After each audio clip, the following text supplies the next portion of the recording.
Whoa, buddy. Put that thing back in its holster. We haven't gone anywhere. I don't understand. Check out the MichaelDukesShow.com for information on how to get access to the podcast. Welcome to the party, pal.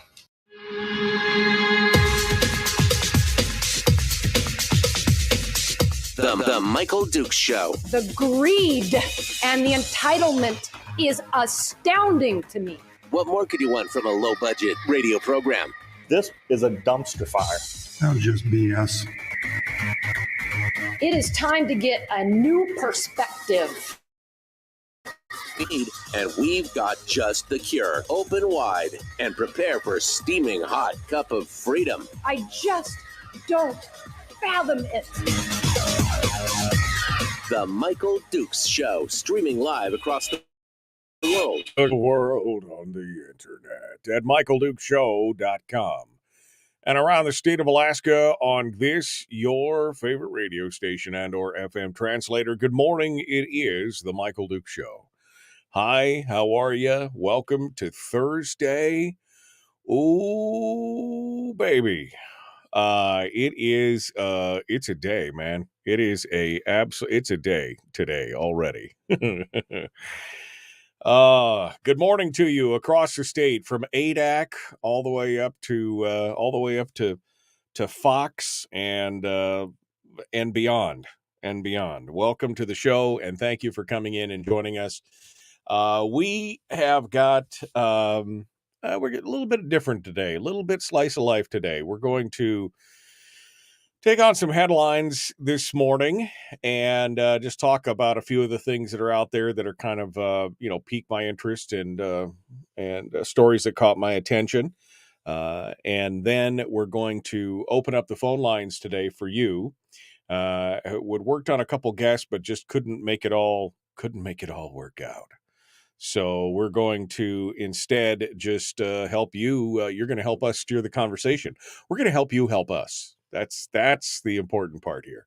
Help you help us steer the conversation, and we're going to talk about these things and see what we can do. I'm also going to be talking a little bit about.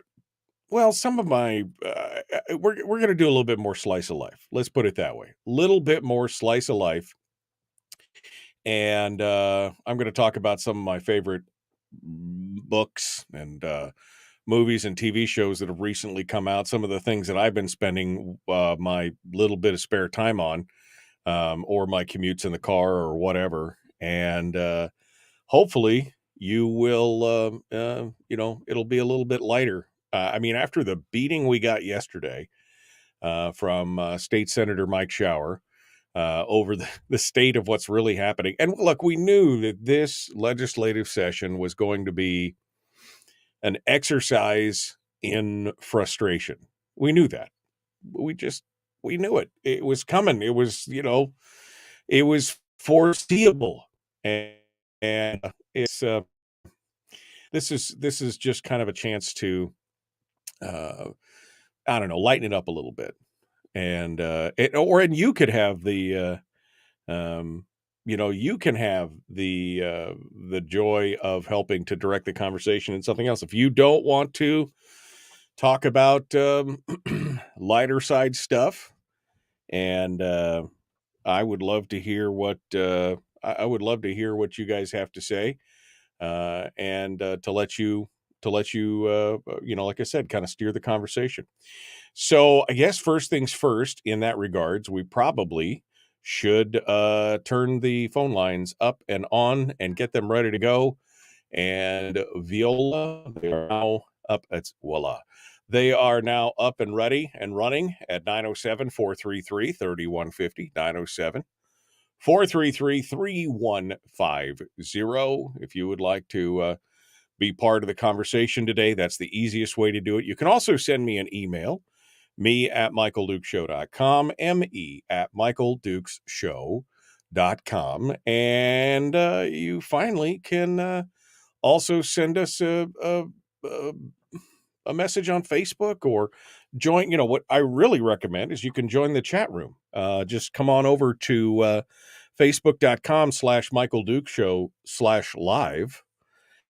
You'll be dumped right into the conversation with the rest of the folks that we have in the chat room this morning. Come on in and just be part of it with us. We'd love to see it. We'd love to hear from you. So feel free to dive in with both feet and come on over. Again, facebook.com/Michael Duke Show /live. And you'll be dumped right into it right there. Or you can just go to michaeldukeshow.com and click on the live, all kinds of stuff. Just go, fly, be free, make it happen. Make it happen. And yeah, any topic is fair game today. So whether you want to talk about politics or not, you're welcome to come in. And what I'd love to hear is what people spend their spare time doing. I'd love to hear about unique hobbies, or, like I said, favorite books or book series. We got into a conversation one day about a variety of different genres of books, and it was a great conversation. I really enjoyed it. I'm working on getting. We had Mark Cameron on the program here not too long ago. He's an Alaskan who now writes for the Tom Clancy estate. He has his own series of books, and he writes for Tom Clancy as well, and continues the writing for the Clancy estate. And I thought that was a fantastic show. I really enjoyed that, and I'm working on getting a couple more Alaskan about something, including some historical works and some things like that, just because it's fun.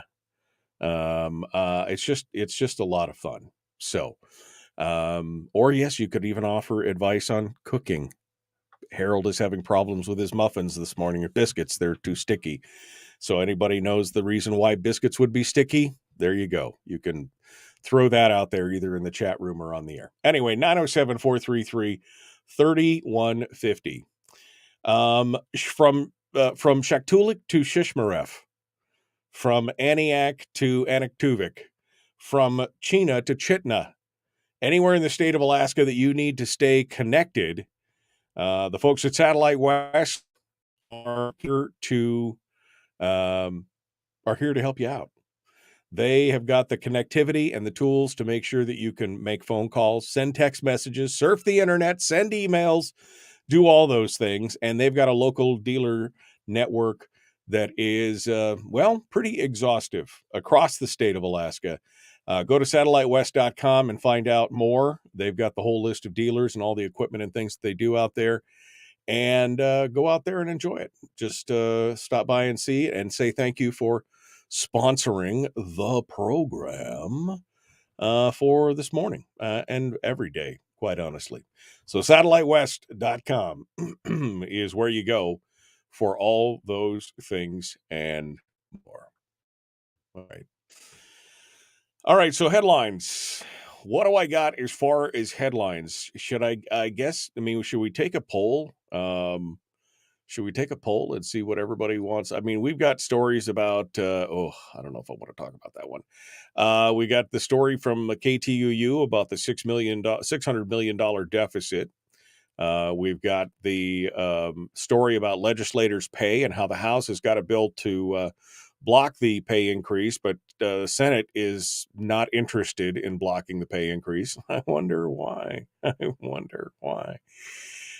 We've got the story about the cost of renaming all these 9 military bases, taking away their old Confederate names, and now, putting the cost is doubled, by the way, on that from the original estimates. We can talk about the Soldotna City Council okaying the drag shows at kids' parks, or public parks for kids, I guess I should say.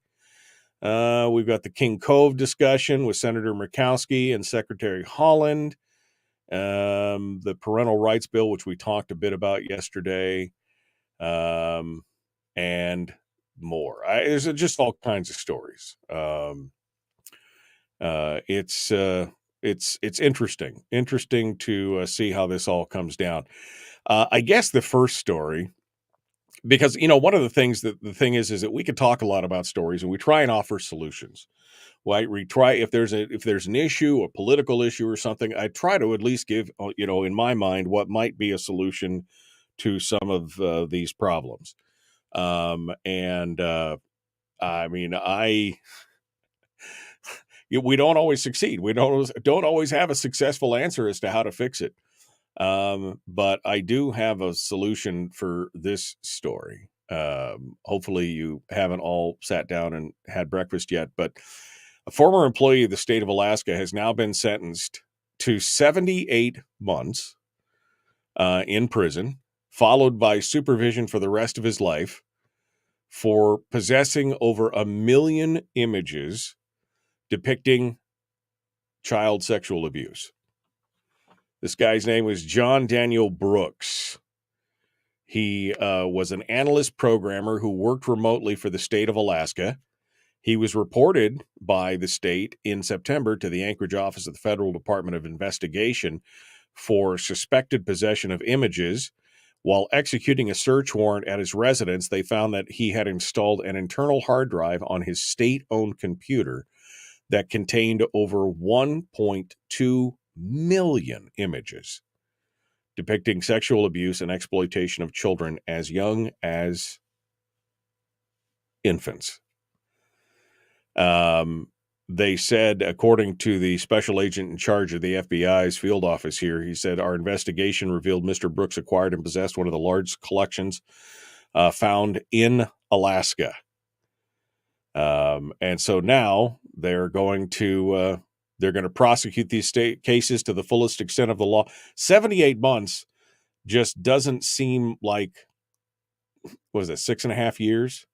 It just doesn't seem like that's a lot of time for that kind of stuff. I mean, there's a simple solution for that. I mean, Art by Carla has got some stickers that tell you all about it. I am just so aghast. I mean, there are a few things that I am literally speechless about, and this is one of the things that I don't even know what to say. I just don't even know. I mean, I feel like I just threw up a little bit in my mouth just thinking about what this guy was doing. And I think the proper sentence should not have been something along the lines of 78 months. It should have been a removal from the gene pool.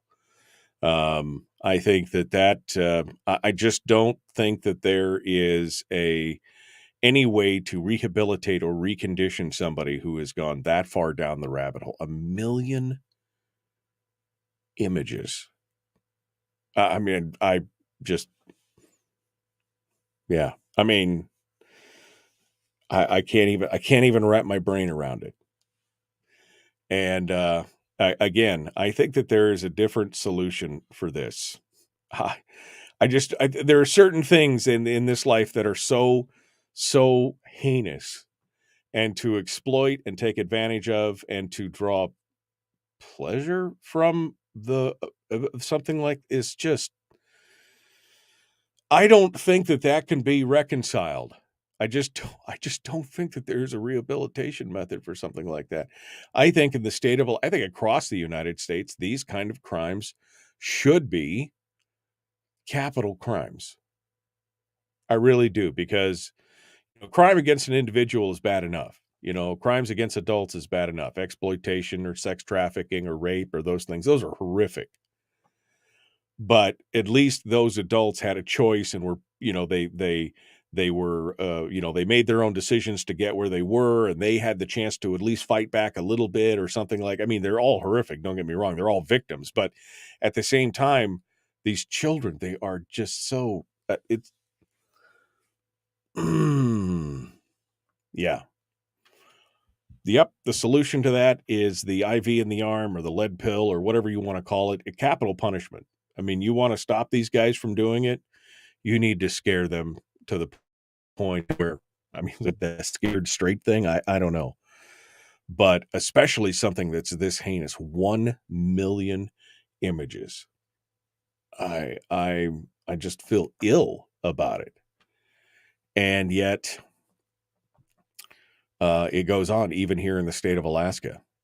And I mean, it's a worldwide problem. It's not just an Alaska problem. It's a worldwide problem. But I think if you remove those individuals from the gene pool, that would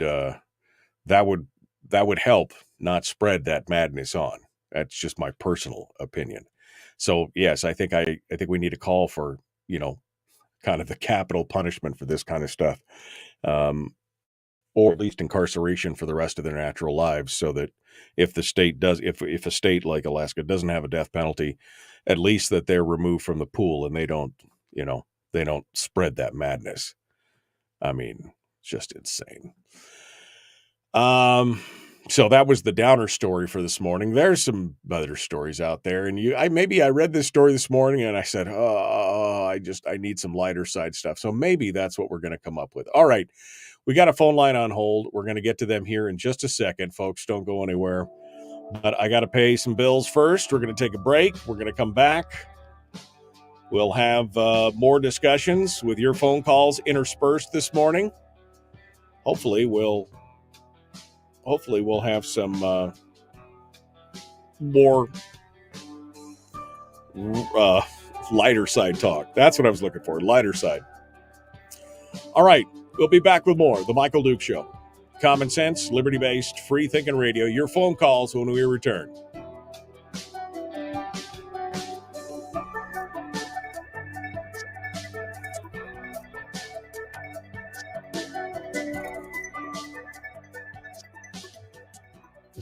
If you missed the show, you can listen to it on your time with Dukes on Demand. It's like America used to be. Streaming live every weekday morning on Facebook Live. Michael Duke Show.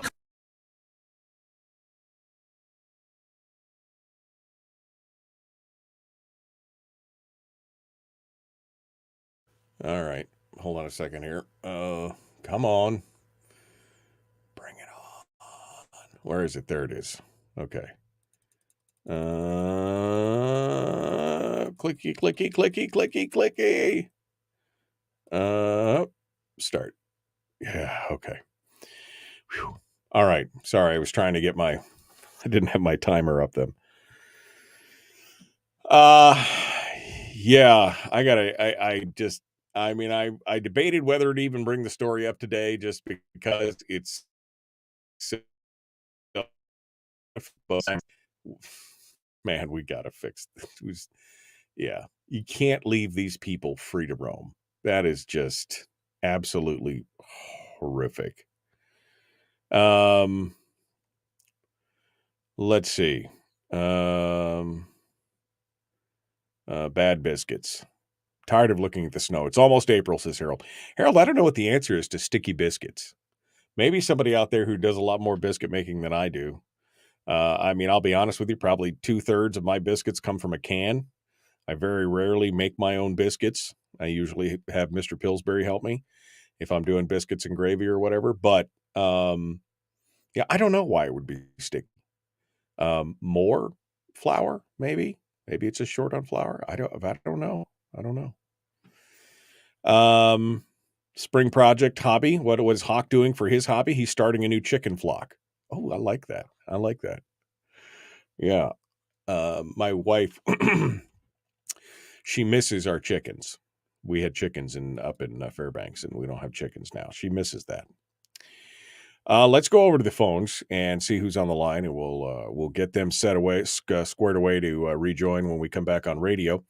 Good morning. Who's this? Where are you calling from?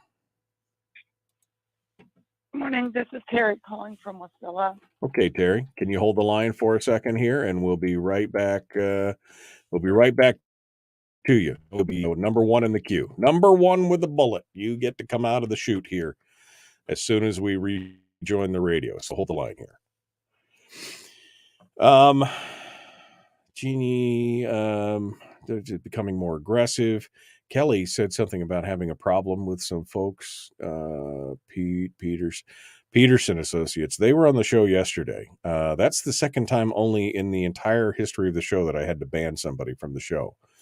And the first guy, it took months for me to finally block him. But yesterday, Mr. Peterson was a little abusive. So we did drop the ban hammer on him yesterday.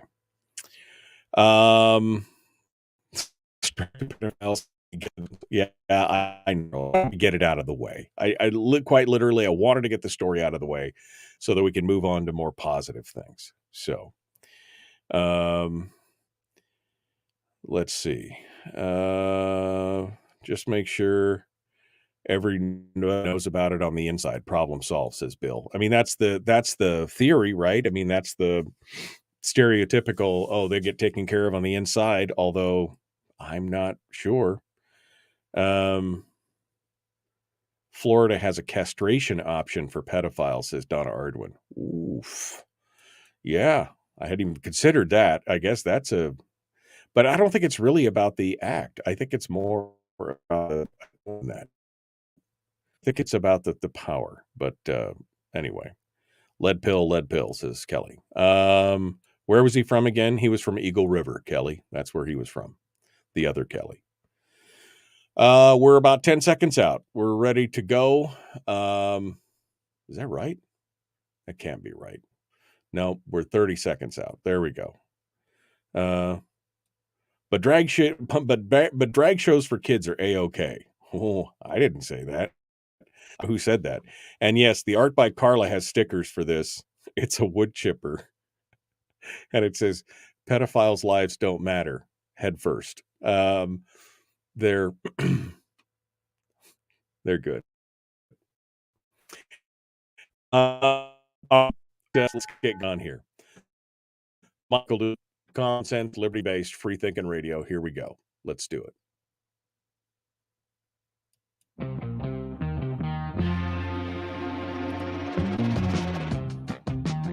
The Michael Duke Show. Seriously humorous with a pinch of sorry, that is humorous. Here's Michael Dukes. Yep, just a pinch of intellect. See, I even forgot to turn the dang it. Welcome back, the Michael Duke Show. Good morning, and how are you doing? Hour 1 of the show. Oh, it feels like a Monday. Terry is on the line in Wasilla. She wanted to help steer the conversation this morning, so we brought her on board, and we're going to start off with her phone call this morning to see what she has to say. And then we'll take up some more topics. Phone lines are open, by the way, 907-433-3150. Let's go over to see what Terry has to say. Good morning. What's on your mind? Good morning. More bad news. I don't know how many people in the borough know this, but our school libraries are full of pornographic books, the LGBTQ propaganda. I don't even know how to say this. Anyway, found out about it a couple weeks ago, started investigating it, got the name of the book. There's an online place to be able to look at these books. It's called booklooks.org. I got online and read a couple of sentences from each of these 4 different books, and they are nothing but straight up porn. They're sick. They talk about bestiality, rape, incest, and as a community, I think we all need to get together and get this out of our schools. I testified at the borough school board assembly meeting the other night. I've testified at the school of government. These books are so sick, and it's something I will never get out of my brain what I read. And the community needs to be very aware of this, and we need to get this garbage out of our schools. This is not what school is about, is teaching porn to our kids. Our schools are to educate our kids, and we wonder why we can't have higher numbers and better grades, because they're teaching trash and indoctrinating our kids. I've seen some of the books you're talking about. Must Read had a full spread on it at one point where they actually had photographs of the pictures of the pages, and these were books that were given to or available to late grade schoolers, middle schoolers, and high schoolers. And I got to be honest, I would have been embarrassed. I mean, I don't think I could have read some of the contents on the air and still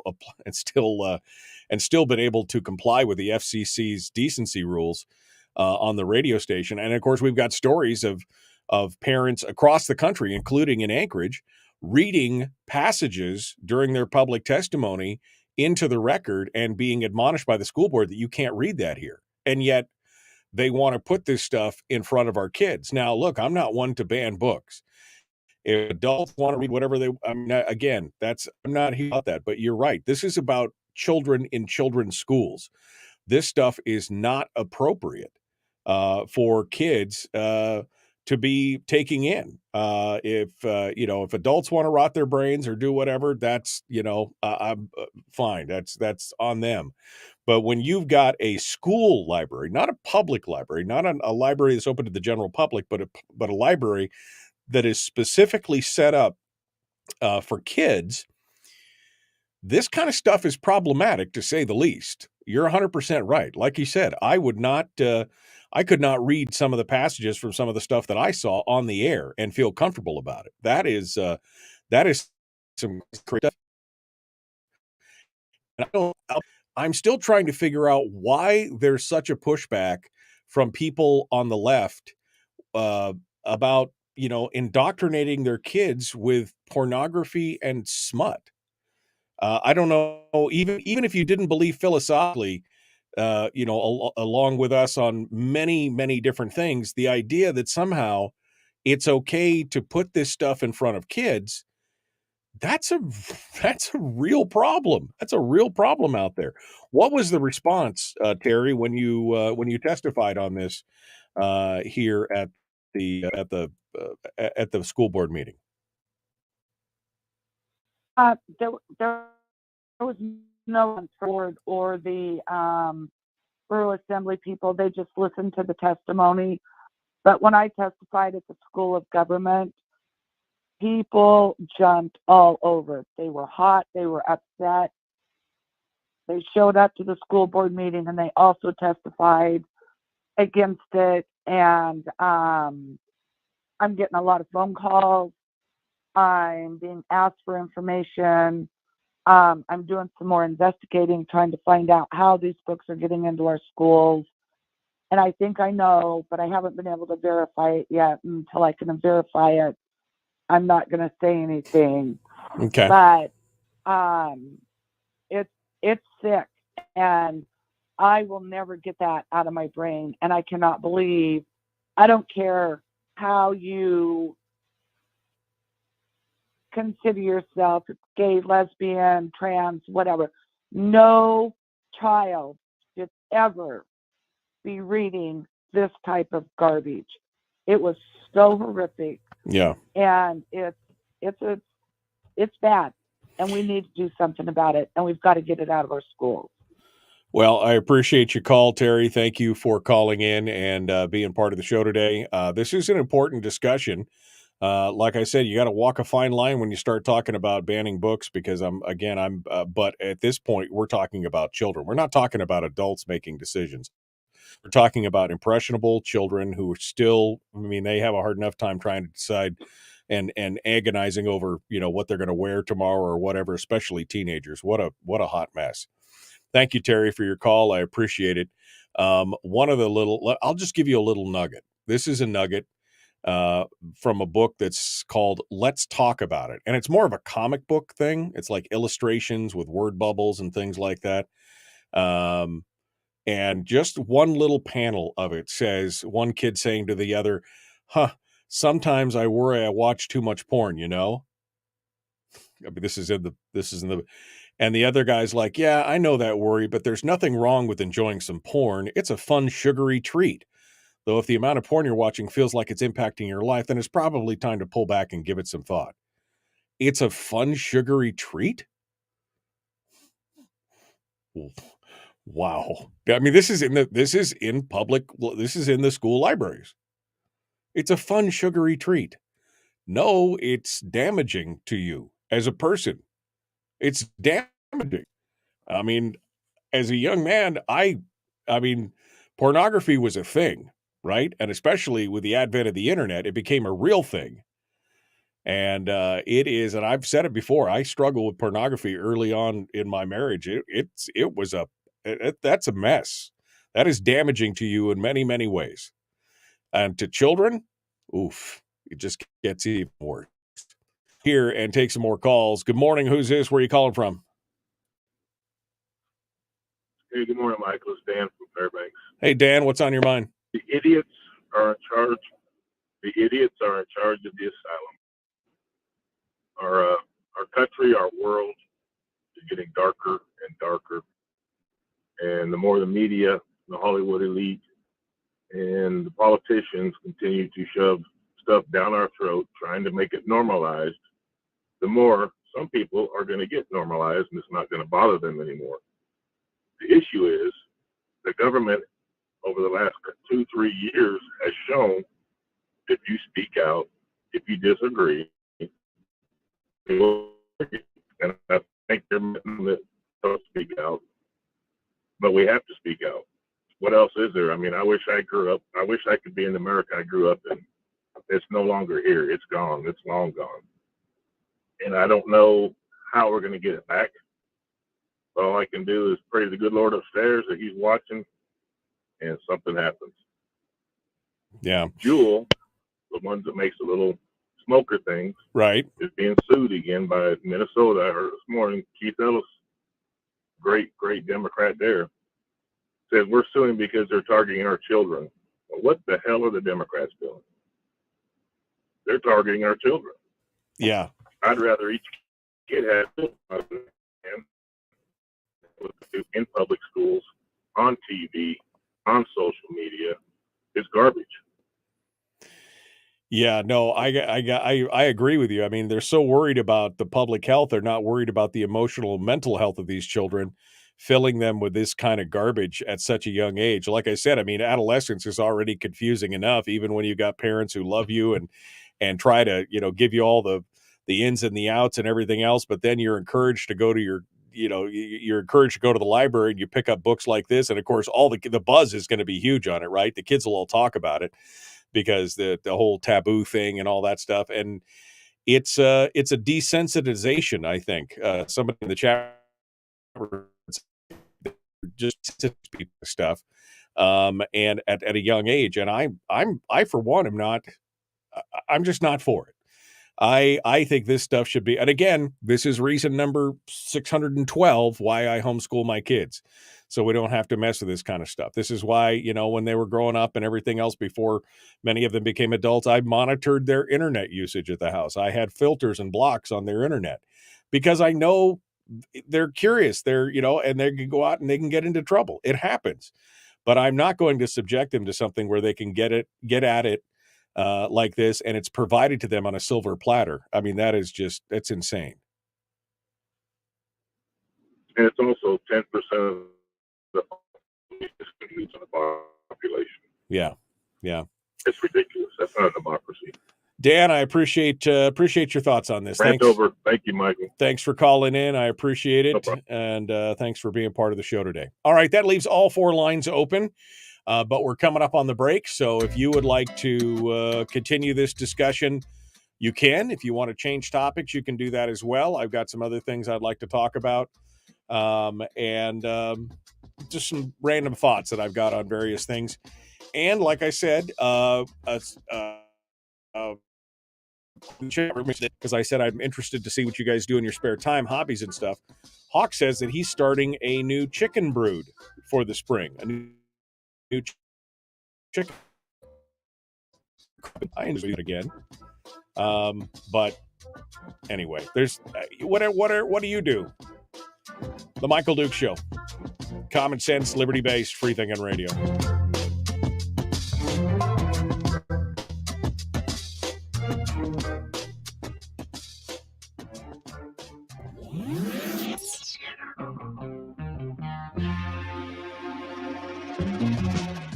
running on 100% pure beard power. Oh, also some coffee. We dip our beard in coffee. Ha, nice beard. The Michael Duke Show.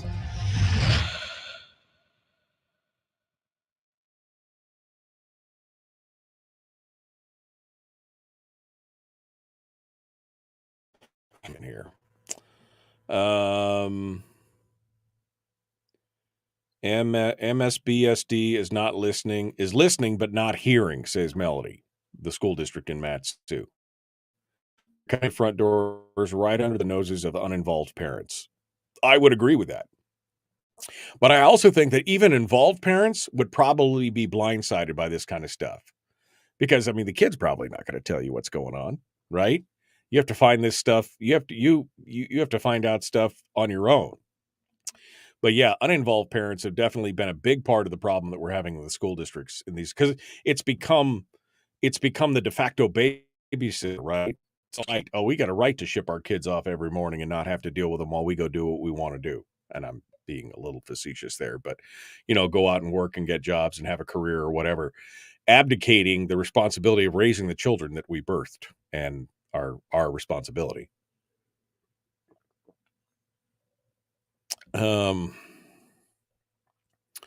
Let's see. The only reason they want to sexualize our children, sexualize our schools, is grooming our children.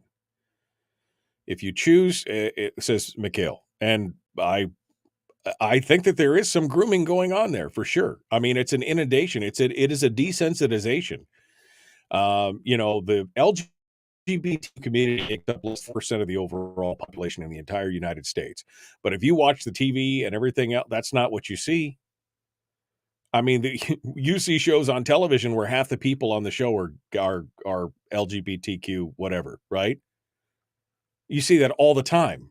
It's disproportionately represented, but that's, if you choose to live an alternative lifestyle, I have no issue. Just thankful you found love and support in your life. If you offend a child, you have an issue with the parents. And if you want to foster tolerance, keep it away from children.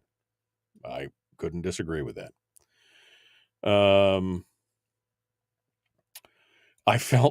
Terry says, I feel violated just reading the few passages I did. I mean, yeah, I know.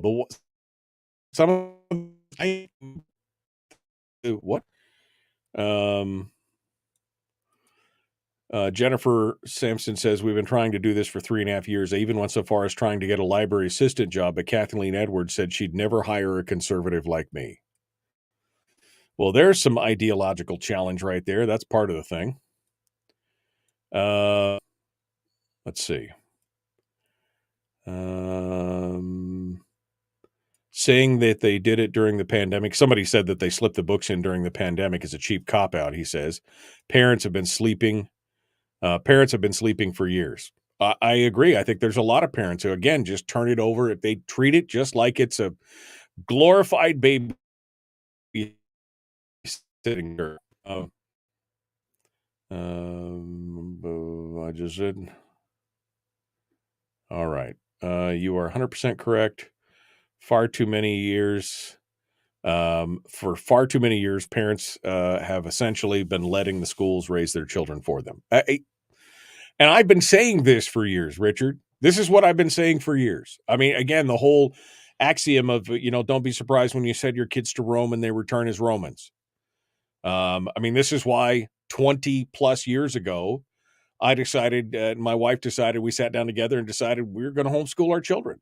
We'd actually made that decision before our first child was born. And she's now 27 years old. 27? There you go. 29 years old. Good God almighty. She's 29 years old. Judy said she was planning on a new batch of chickens, but the city of Kenai tabled the proposal to allow them in the city. I'd just do it anyway. But that's just me. Let's see. Good morning. Let's see. We've seen the same thing at youth wrestling. Parents want to leave the responsibility of the kids with someone else so they can go live their best life, then wonder why their kids get rolled up by a kid who's there to wrestle. Yeah, exactly. Yeah, Willie's with me. Raise them anyway, with roosters. City has no business getting involved. All right. I think we're getting close to it here. We're about a minute out. Final thought. Yes, and the parents that have done that are going to have the biggest struggle with homeschooling, but they have to figure it out before these children are destroyed. I mean, homeschooling is a commitment. Homeschooling definitely requires some changes.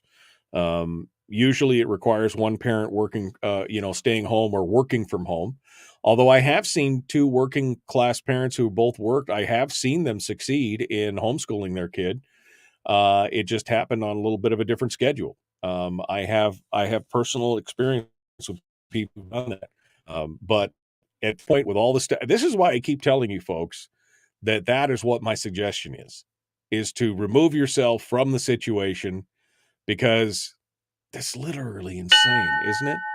It's literally insane at this point that you would continue to sacrifice your children on the altar of government and all this stuff. It's nuts.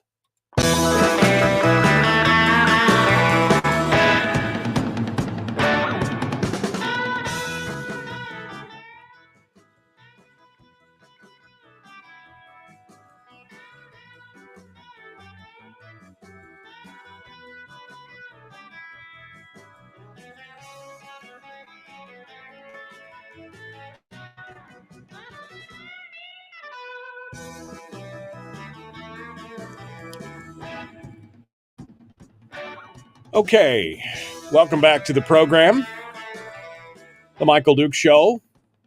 Final segment for this hour.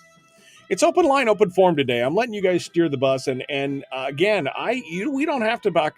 I mean, the first thing I say is I want to talk about some lighter side slice of life stuff, and then we immediately get into pedophilia and smut in the libraries and all these heavy topics and everything. But that's just, it's what's on your mind. So, as much as I would like to talk about unicorns and butterflies, these are the thoughts that are on your guys' mind. I'm happy to let you do it. Phone number to call, 907-433-3150. 907-433-3150. Feel free to give us a call and ring up and tell us what your thoughts are. I think as a final seg on the last topic, I'm going to read Brian's comment from the chat room. Brian says, beyond the library issues, the educational issues in this state aren't going to be fixed unless and until parents get involved. Until they get mad enough, demand improvement, and hold the boards accountable, it's not going to change. And I 100% agree with that. It's going to require parental involvement.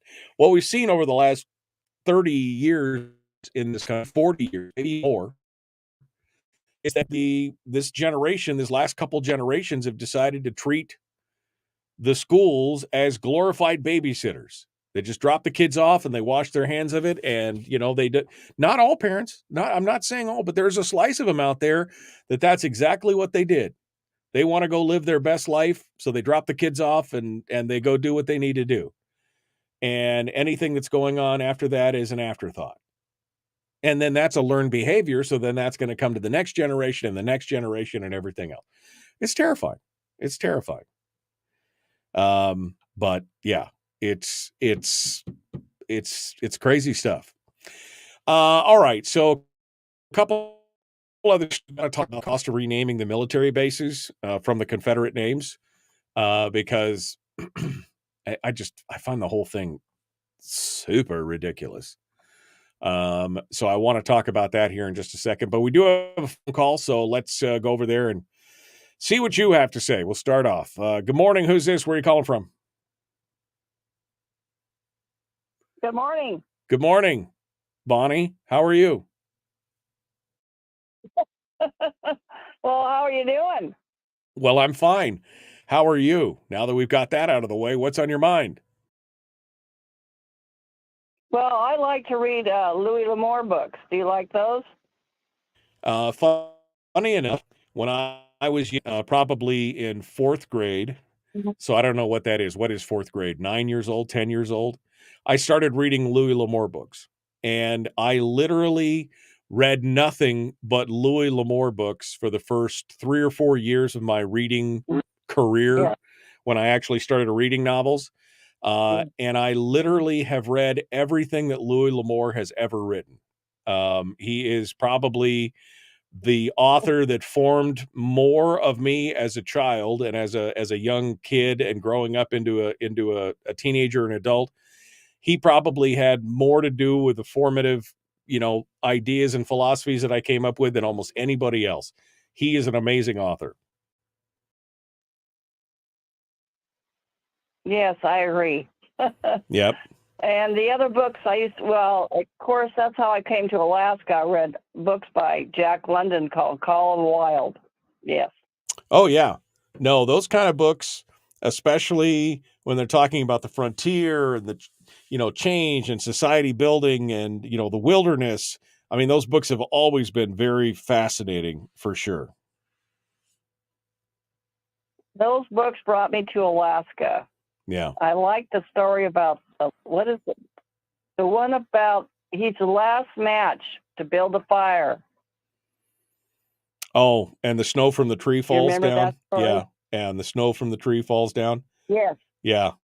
I can't remember which story that is, but I do know the story. It had a profound impact on me when I was younger. Yep. All right, Bonnie. Well, thank you. Thanks. Okay.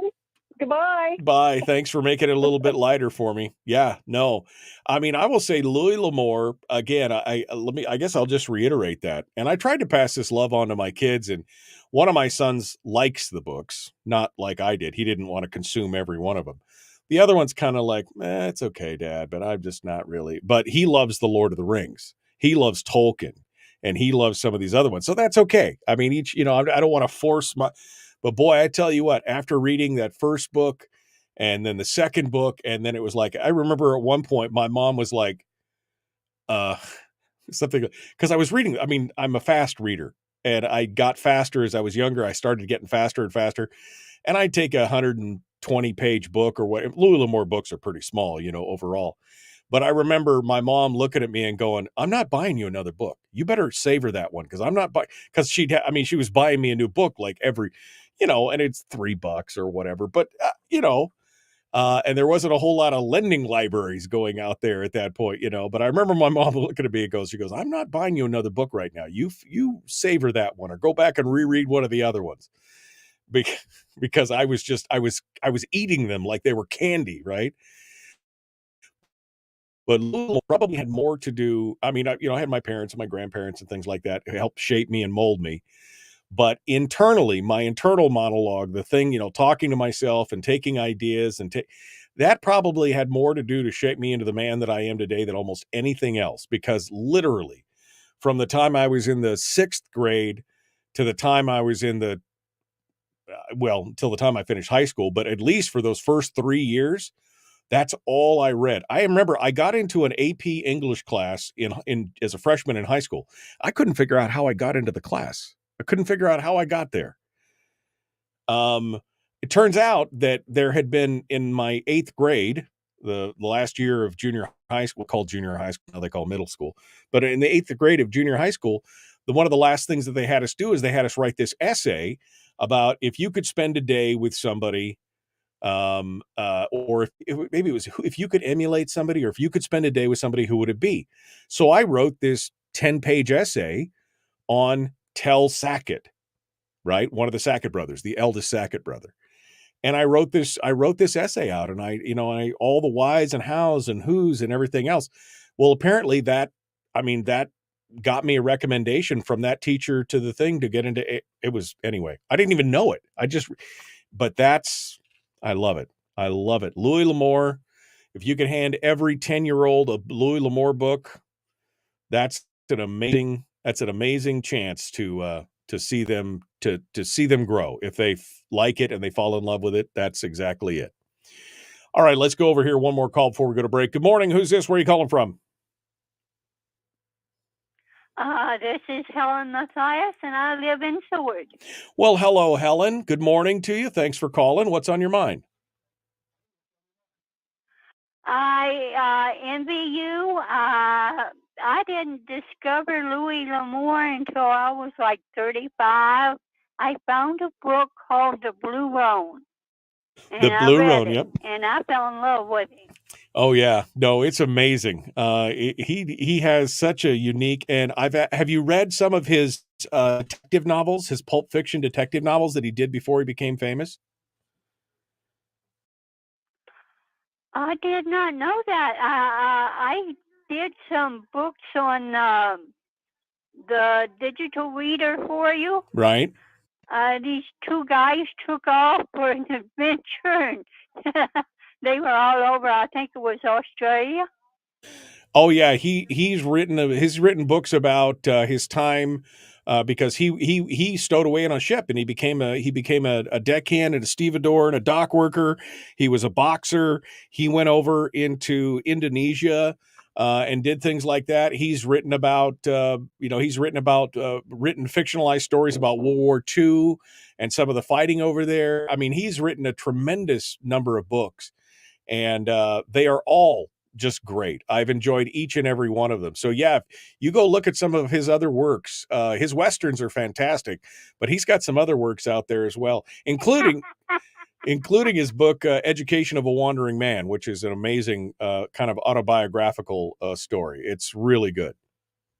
Oh, yeah, it sounds like it. I want to mention a movie. Okay. It's a book first, and it became a movie. All right. That I think both you and your friend will like. It's called Wolves at Our Door. Wolves at Our Door. Okay. Yeah. I'll go look it up. It'll make you happy. Okay. All right, Helen. Well, thank you for calling and listening down in Seward. We appreciate that. Thank you for being part of the show today. All right. Well, that takes us up to the break. We're ready to go. I'm just going to type that right now. I don't remember. So I don't forget. It's a documentary film about the Sawtooth Pack, a group of wolves in the Sawtooth Mountains in Idaho. All right, I'll have to go look that. That'll be good. It's on the Discovery Channel, apparently. All right, we're out of time for this hour. We got more coming up.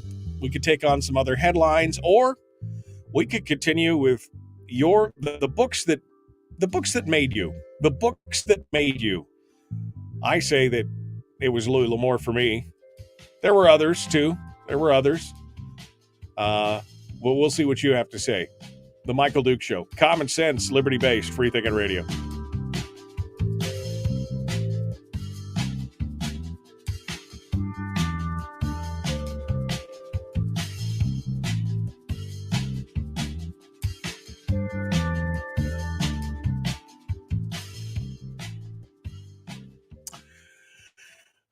Okay. I'll put that on my watch list for what's going on.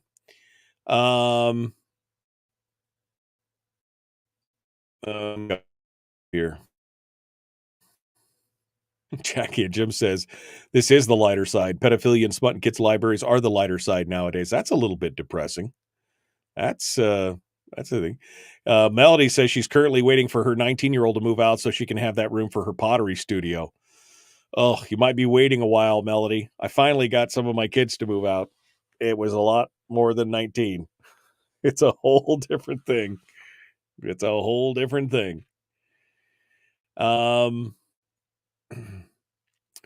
Let's see. Hawk says he loves Louis L'Amour. He's read them all at least twice.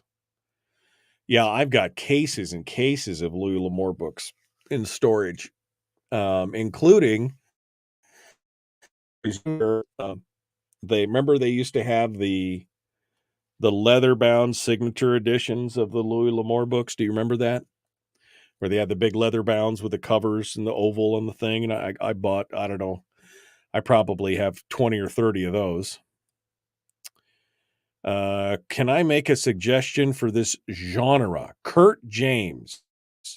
To Build a Fire, says Jeffrey Coghill. That was the name of the Jack London book. Yes, To Build a Fire. Thank you. That's a great, that is fantastic.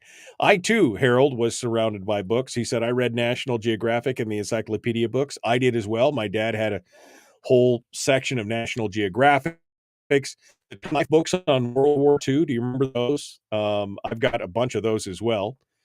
That are the history of World War II. They're the ones that the whole cover was a black and white photo of a shot from the war. I mean, I read all that stuff. I just consumed it. I loved it. Kurt James. Kurt James. He's an author. No, he's a heavy metal rock guitarist. No, that's not the right Kurt James. Books, latest biography, Moonshiner. Kurt James on Amazon. Rocky Colorado Mountains. He's got a bunch of Rocky Mountain Goat. Is that the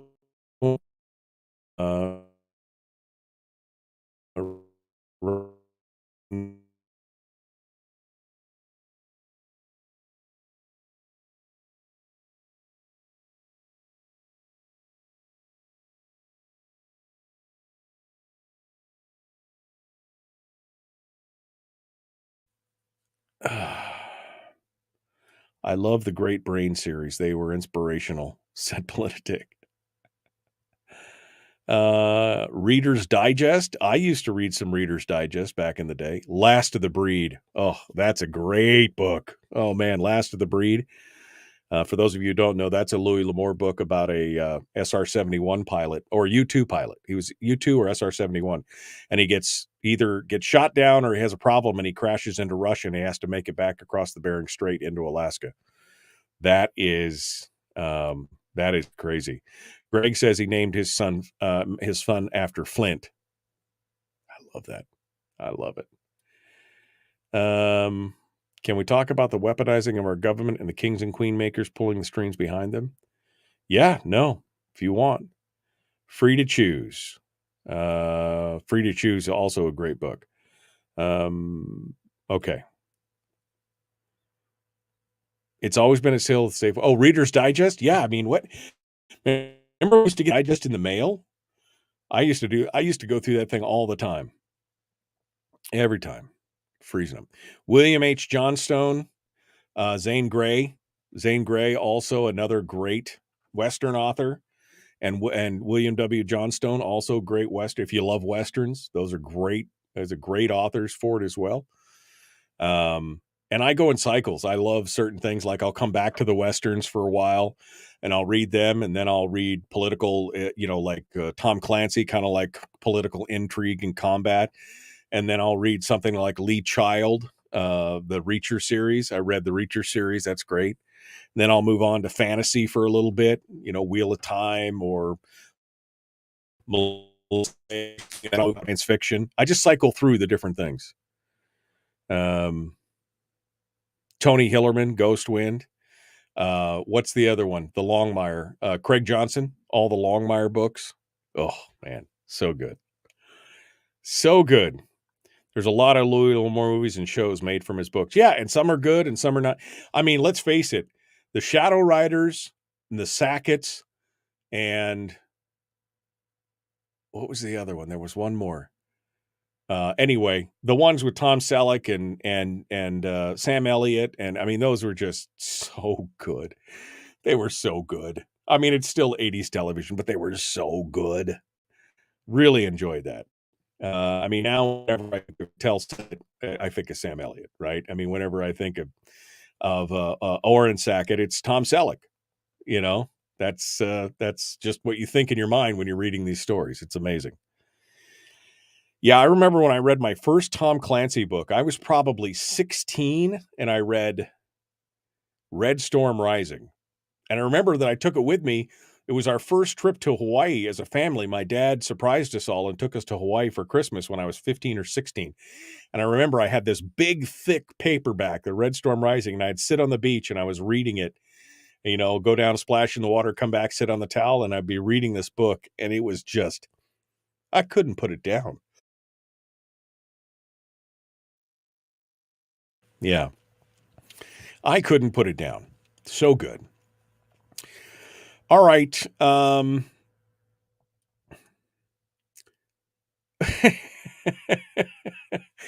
Gotta go. The Michael Duke Show, common sense, liberty-based, free thinking radio. Here we go. Hour 2 dead ahead.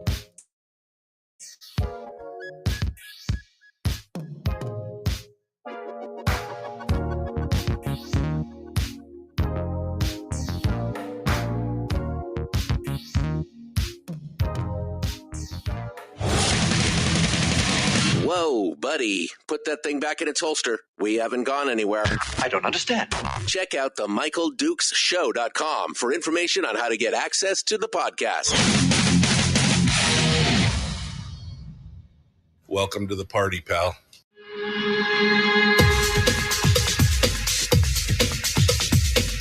The Michael Dukes Show. The greed and the entitlement is astounding to me. What more could you want from a low-budget radio program? This is a dumpster fire. That was just BS. It is time to get a new perspective. We know just what you need, and we've got just the cure. Open wide and prepare for a steaming hot cup of freedom. I just don't fathom it. The Michael Dukes Show, streaming live across the world. On the internet at michaeldukeshow.com, where you'll find links to the audio-only live stream, the podcast, and, of course, the simulcast for our social media, the links to Facebook, YouTube, and Twitch. Welcome to the program there. And, of course, also broadcasting live across the state of Alaska on this, your favorite radio station and or FM translator. Welcome to the show, the Michael Duke Show. A little bit different today. We're kind of open line, open format. I got some headlines and things like that. But, boy, we started to go on a jag on that last segment where we were talking about our favorite authors and everything else. And I recounted my Louis L'Amour growing up story again, which I've done a couple times on the program over the few years. But there's something about a good book. There's something about a good book that just transports you. I mean, and maybe we needed it because, I mean, let's face it, with kind of the bad news that we keep getting out of our own legislators and you know, but we do need it. So we were talking about Louis L'Amour. There's been a bunch of other authors that people have been recommending, many of which I have read from a variety of genres. And it's, you know, William W. Johnstone, Grain Zay for Westerns. You know, we talked about Tony Hillerman, who's a mystery author, writer. We talked about, of course, Michael Crichton, who's a genius. That guy is a freaking genius. He writes some amazing book as Robert Ludlum. Yep, another great one. Tom Clancy, of course. Lee Childs. You know, Robert Jordan, Brandon Sanderson, Melissa McPhail, Greg Bear, of course, Heinlein, Asimov, Tolkien. There's just so many good authors, so many good stories out there that are, you know, if you haven't read them yet, the world is at your fingertips. You need to go out there and just, you know, just take a little sampling of all the good stuff that's out there. Because I asked people, I said, what's your favorite books? What's the books that, because I said Louis L'Amour shaped me as a young boy. He shaped me in a lot of ways as a young boy. What author shaped you as you were growing up?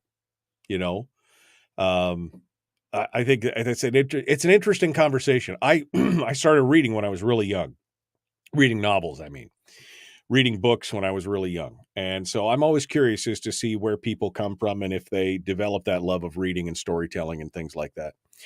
So anyway, that's one of the things. Michener, that's another one. James Michener, Alaska. That's a fantastic book.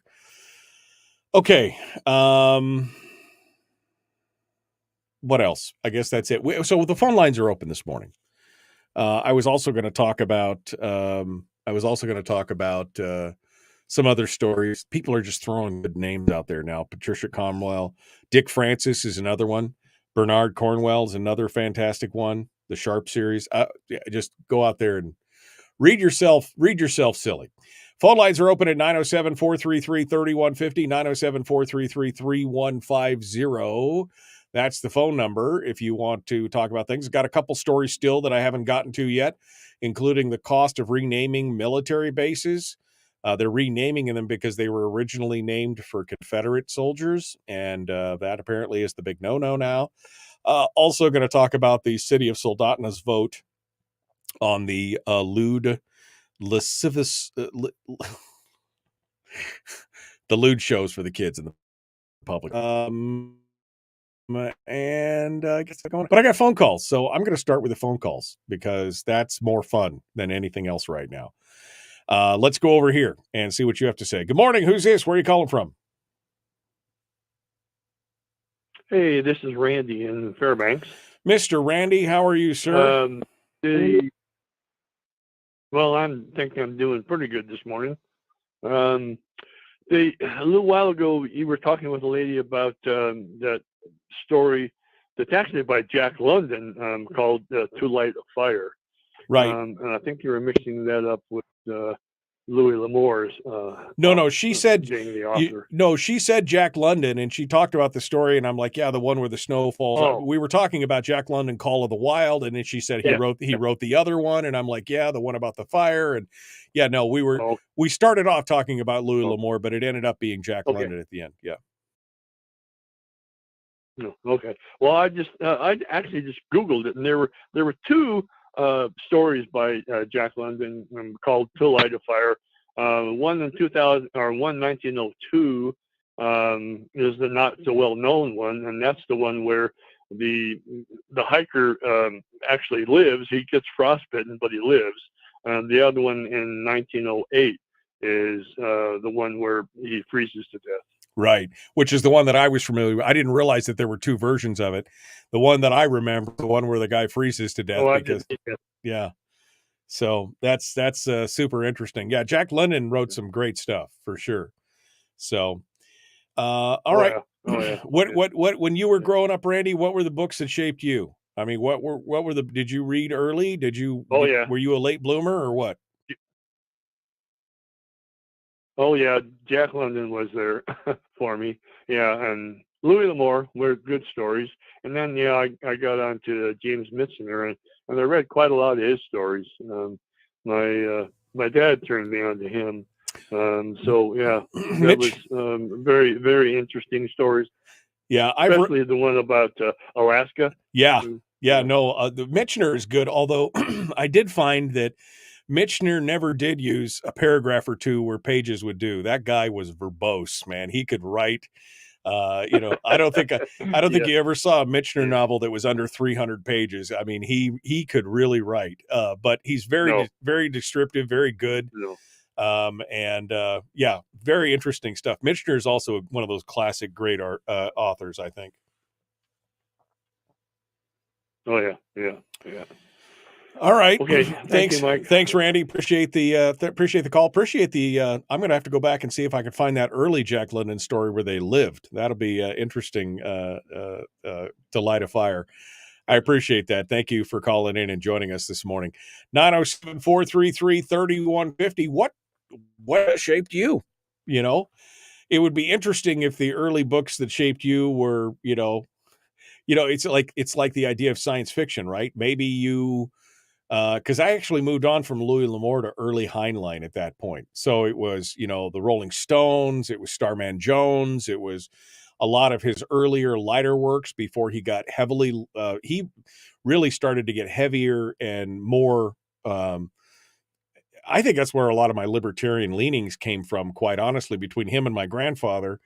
Heinlein and my grandfather, I started reading, I started off with the Starship Troopers and Starman Jones and the Rolling Stones and those kind of stories, but then it slowly progressed into, the other, the Moon is a Harsh Mistress and all these other things, Friday and By Your Bootstraps and all these other things that were really like, wow. They got heavier and they got deeper and they got more into political philosophy and everything else. And I think that also helped shape me as I went on, because I went from Westerns to sci-fi. And I cycled. I was just saying earlier to the listeners in the chat during the break that I cycle. I'll do Westerns for a period of time. I'll read or listen to some Westerns, and then I'll go into mystery. In fact, I just recently literally read every Dick Francis book Dick Francis is an amazing mystery author. I really like him. He writes about English horse racing, and every one of his books somehow is tangentially related to horse racing. But they're all mysteries and they're all fantastic. And he wrote something like 41 books. And I over a period of time, I went through all those. But then I'll go from mysteries to political thrillers like Tom Clancy. And then I'll go to like Lee Childs, Jack Reacher. And then, I'll go to science fiction, like Ian Holmes. No, I'm sorry, Ian Holmes, but Ian Douglas. Or James S.A. Corey, who writes for The Expanse, that kind of stuff. And then I'll go back to fantasy, Brandon Sanderson, Robert Jordan, Melissa McPhail. It's just, whatever. There's nothing like a good story to take your mind off a lot of the struggles in the life and everything else. And I got to tell you, the advent of audiobooks has been such a boon to me over the last 15 years. I have not actually physically read a novel in it's probably been a dozen years, maybe more, since I actually physically read a novel. I get them on audio because I drive so much. I'm out doing things. I can, you do it while you're cleaning out the garage or vacuuming or whatever. You can listen to your book, and it's a twofer. I love the storytelling aspect of that. So anyway, sorry, let's, I just kind of got down the rabbit hole there. Let's go over here and take some more calls. Good morning. Who's this? Where are you calling from? Hi, this is Ino up here in North Pole on the way to work. How are you? Good, Ino. What's on your mind? Well, you were talking about books that shape your life, and I just thought that was kind of fun. Books for me, of course, started in a whole different language, wasn't in English, but I used books specifically. I loved Alistair MacLean's books like Guns from Navarone and all those interesting books that he wrote. But I used them as a way of learning languages. I used to check out 2 books, one in my own native Danish language, and then one in either German or English as I was learning those languages. And I would read the English book and use my Danish book just as a reference if there was something instead of a dictionary. Yeah. So it was quite an interesting. Yeah. So I used to have that all the time, like that, and it's a great way to learn language is to read books like that. And if you need that assistance, instead of going into a dictionary for every word, just kind of have the paragraph there and kind of get the general idea about them. So, yeah. Yeah, no, that's interesting. I mean, that's good, using it as a kind of a Rosetta Stone to be able to understand the languages. And of course, the story is compelling. Alistair MacLean, I only think I've ever read The Guns of Navarone. I don't think I've read any of his other writings, but I mean, geez, that was probably 30 years ago that I read it. I probably should put it on my read list for the future. He has. Yeah, you're talking about somebody being able to spend 2 paragraphs done in sentences. Yeah. There were some very long. I remember there were some very long sentences. Yeah. And some interesting verbose stuff like that. But see, that's what I like about the English language. For one, if you cannot find a word to describe actually what you want to say as a writer, you're lazy. If you had to rely on 4-letter words in every other sentence and stuff like that, you're just a lazy writer. Is the way I look at it. So, you have 15, 20 words that can mean somewhat of the same, or each of them have a different nuance. Right. So, as a writer, I think thesaurus is your best friend as far as that goes. Yeah. Well, no, I good. That's always been an inspiration. I'm going to have to put Alistair MacLean on my to read list, and that's something that I'm going to benefit from today's show, because I've gotten some suggestions for some authors I've never heard of, and so I'm going to go look it up. But Alistair MacLean, like I said, I think I probably read The Guns of Navarone 30 plus years ago. I'll have to read it again. So thank you, Ino, for the suggestion. I appreciate it. Let's go over here. One more call before we go to break. If we're quick here, we can do this. Good morning. Where are you calling from? This is Ron from Kasilov. Hello, Ron. What's happening down there in Kasilov? Oh, just a little bit snowy this morning on the way to work. What I grew up with and really enjoying was Ranger Rick. Those magazines. Oh, yeah. In grade school. Oh, yeah. About the environment and being stewards of the environment. I really liked those as a kid. But that was put out by like the Wildlife Federation or something, or I mean, who was that? That was the World Wildlife Federation, or somebody put it out. But yeah, I remember getting those books. Ranger. Yeah. Yep. But Louis L'Amour is by far my favorite. I think my grandmother got me started on him early on, but I really got into him in my teens, and then in the early 2000s. I had a job where I had to monitor a computer all night long, so I had time to read Louis L'Amour books, and I had a grocery bag full of Louis L'Amour books. But I think one of my recent favorites is one by you might have heard of the guy, Chris Story. I think he's around here. He's around here somewhere. That was a really. Yeah, no, he writes. In fact, Chris Story's. Louis L'Amour.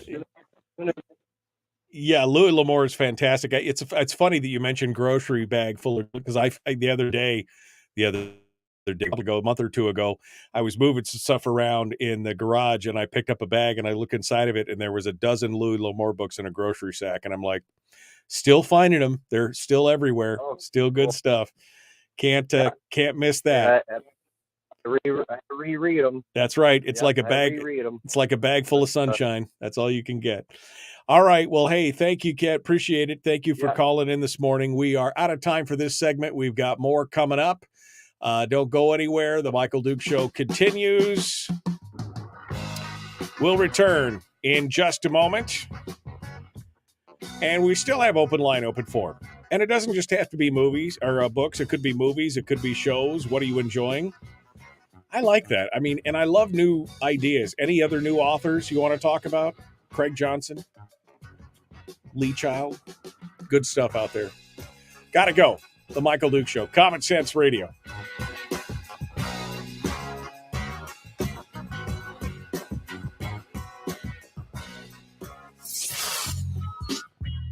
What is that? Common Sense. Regularly heard on American radio. Michael Duke Show. Radio.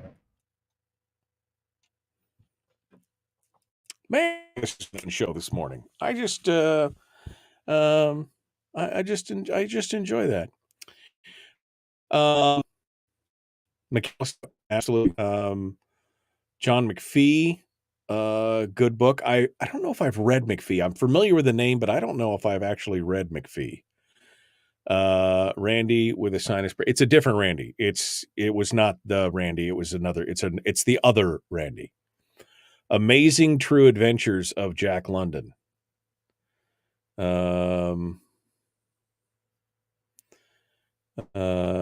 Mishner did Alaska. He did Hawaii. He did Shogun, right? I mean, there's some really, yeah. The Walking Drum. Oh my gosh. The Walking Drum by L'Amour. That is epic. Amazing book. And then, of course, Where the Fair Wind Blows and some of the other ones that kind of follow up to that, The Origins of the Sackets, that was kind of crazy.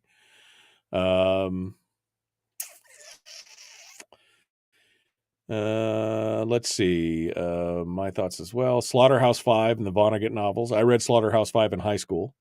I was never a huge fan of Vonnegut, but I mean, it was a good story.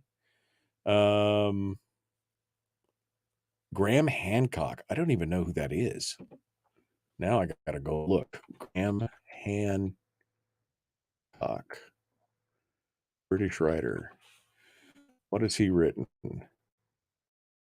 Finger of the Gods, Magicians of the Gods, Before America. Promotes pseudoscientific theories involving many ancient civilizations and lost lands. I would not say no. This is a visionary. Ancient Apocalypse. Huh. Interesting. I might have to get. There's a Netflix series too that's based on it. I might have to go look at that. That'd be interesting. I mean, I got to be honest with you. I'm a closet Ancient Aliens.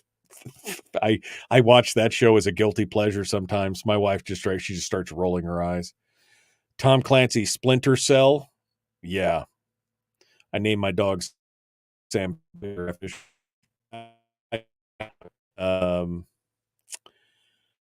Hi, Michael. Ryan Browning here with the Homer PD. A little off topic, but I'm in North Pole Saturday night presenting our parenting in the digital age presentation for parents. Wondering if you might want to talk about it this afternoon and help get the information out to parents. We need to talk about what social media is doing to our kids. They can bring Ryan, if you want to call in, it's open line, open forum, so you can call in the last segment if you want. We could talk about it. I'm happy to do that. You could just call the call-in number and we'll talk about it with you if you'd like to. Speaking of verbose, Atlas Shrugged. Holy cow, yeah. Let's see. Ryan calling to talk about Kon-Tiki by Thor Heyerdahl. My dad said Kon-Tiki by Thor Heyerdahl. I don't even know if I've read that book. In 1947. Interesting. That's my dad. That was one of his first books. He read it in the 4th grade. Apparently, I got my early reading because I think I was in the 4th or 5th grade when I started reading Louis L'Amour books. Brother and Sister Grimm series. That's actually a really good series. My kids read that, and I read a couple of the books, and it was actually very, very good. Good.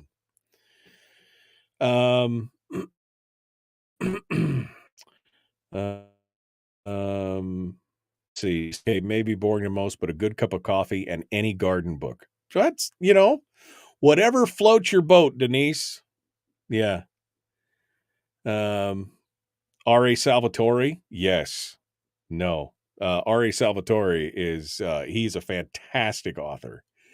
He's done a lot of adaptations and things like that. He is a fantastic author though. R.A. Salvatore. So many good stories to think about. All right. Well, we're coming back onto it. Ready to go. The Brian Jakes was another one. Yep. That's Redwall. Brian Jakes, the Redwall series. My kids love that as well. The Michael Duke Show, common sense, liberty-based, free-thinking radio.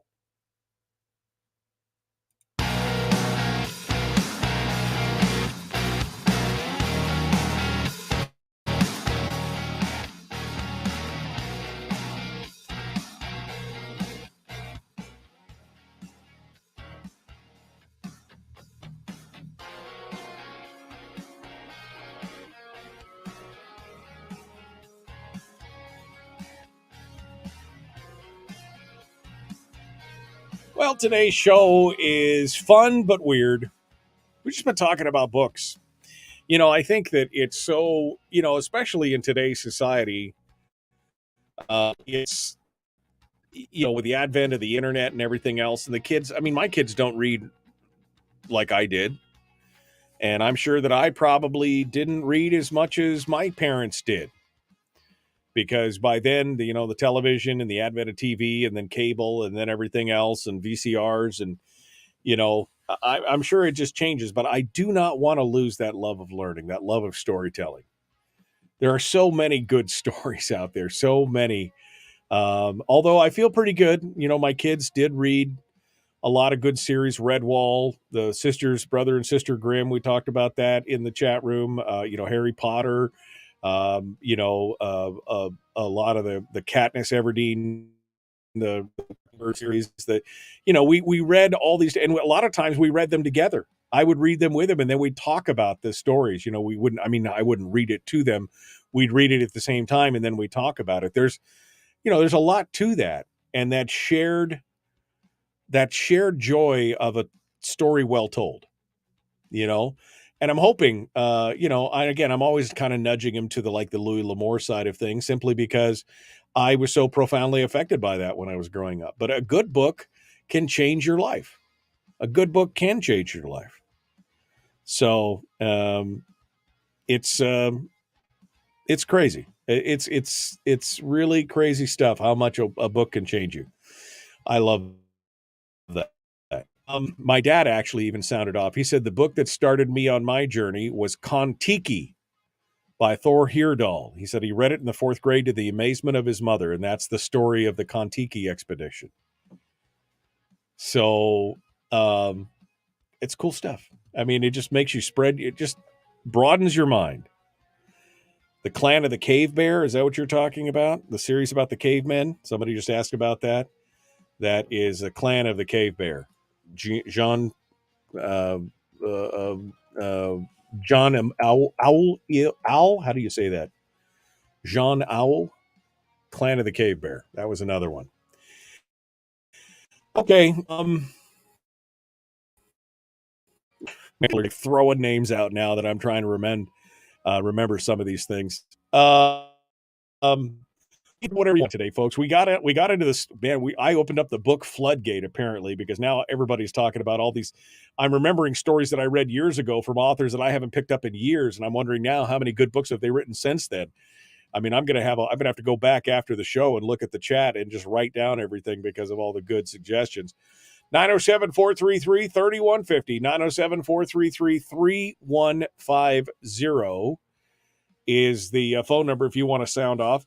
Hardy Boys and Nancy Drew. Yep, all those. Those are all good. I remember Encyclopedia Brown. Is that the other one? Is that the one where they had the base in the trash heap? Remember that? They had the hideout in the trash heap. Is that Encyclopedia Brown? Or was that another one? I can't remember. So just the things that get you going. But it doesn't just have to be books. It could be movies. It could be TV shows. I mean, I remember one of my first loves was Star Trek, because it was something that was actually on broadcast TV when I was 6 or 7 years old, in reruns by then, because it had run in the late 60s. But I remember watching that. Doctor Who is another one. I love science fiction. And so watching those was pretty amazing.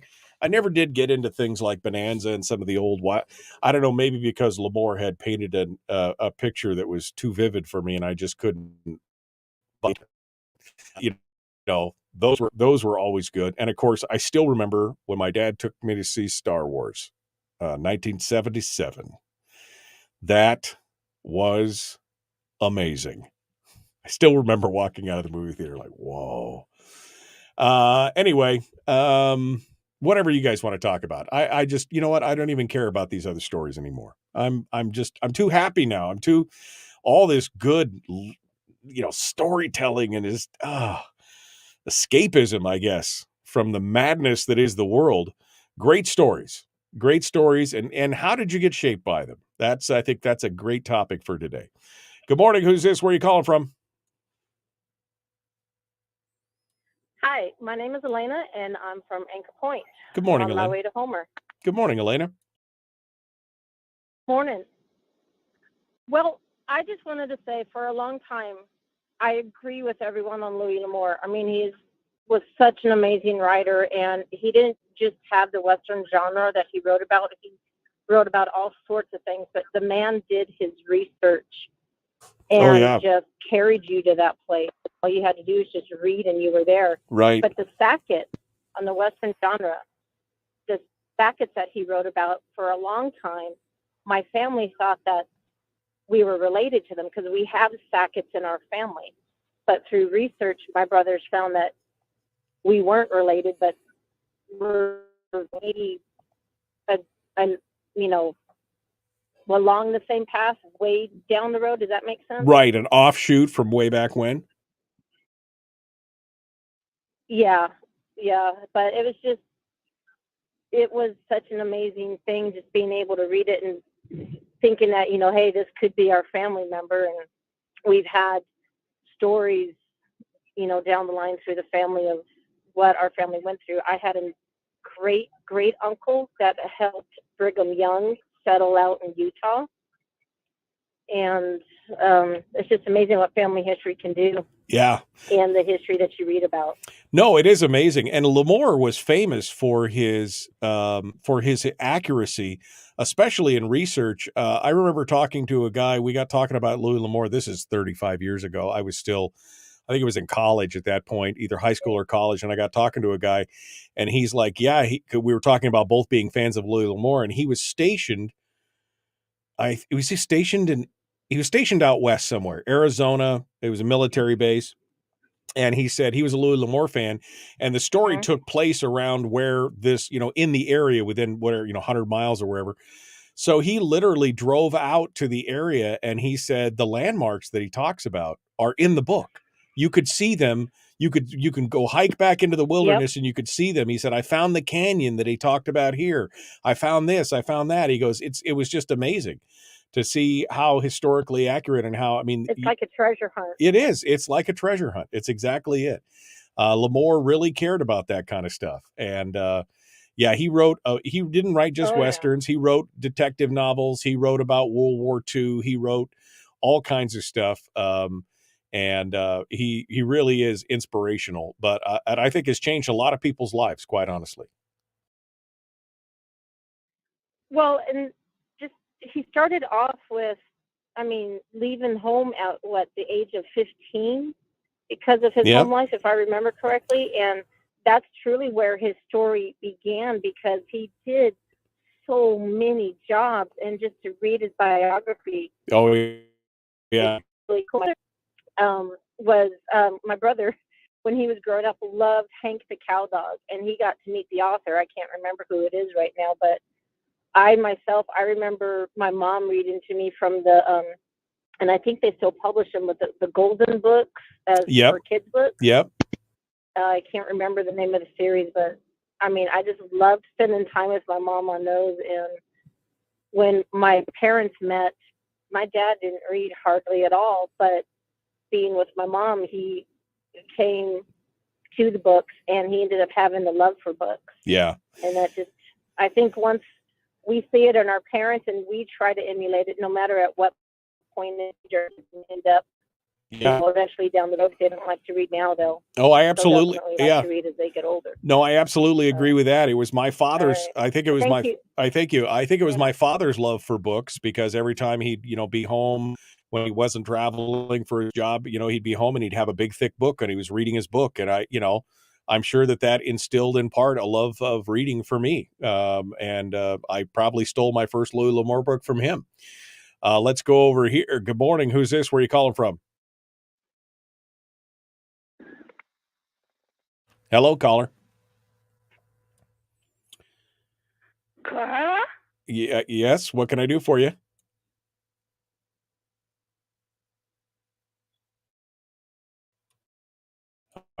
We're going to move over to the next one. Good morning. Who's this? Where are you calling from? This is Brad. I'm calling from Fritz Creek. Hello, Brad. And there is one paragraph in a Robert A. Heinlein novel that I read when I was in grade school that has influenced my entire life. The book was Starship Troopers. Uh-huh. And the paragraph describes a society that in order to be a citizen, to participate, to vote, to hold public office, you first have to serve. Right. And I am a Vietnam veteran. I am the second of 4 generations serving in the military. I have a son that is retired. I have a grandson that is Special Forces. And we are all proudly serving our country. Well, thank you for I do have one regret. Yeah. And that is, when I went into the military at 19, I couldn't vote. We couldn't vote till we were 21. Couldn't vote till you were 21. Yeah, crazy. Well, thank you for your service, and a thanks to all your family for your service. But you're right. That's something that stuck out. And Heinlein, he posited that kind of idea and that theorem in several of his earlier books, talking about that you had to serve. You couldn't just be a hanger-on. You had to be able to serve in society. And I think that is and to serve society. And I think that is if that was the one paragraph that changed you or influenced you, not a bad one to have as far as that goes. Yes. So, All right. And I have reread it. I have it in my library. Oh, yeah. No, in fact, I was thinking about it. I just pulled out Starman Jones the other day, and I was like, I should read this one again. It's been a while since I read this. So, all right. Well, thank you so much for your call. I appreciate it. I got time for one more if we're quick here. I had a bunch of lines on hold. Let's go over here. Good morning. Hey, this is Ryan Browning here with Homer Police Department. Oh, hey, Ryan, why don't you hold the line and you hold the line and we'll talk with you here in just a minute here on the other side of the break, and we'll give you the full charge there. Ryan Browning wants to talk about their new digital presentation. So Ryan, hold the line here for just a second. We will continue in just a moment. Don't go anywhere. The Michael Dukes Show. We've got more coming up, including our next guest for a few minutes will be Ryan Browning with the Homer Police Department. He's going to be up in North Pole. So it kind of, look, we're connecting the communities, north and south. Back with more right after this, The Michael Dukes Show.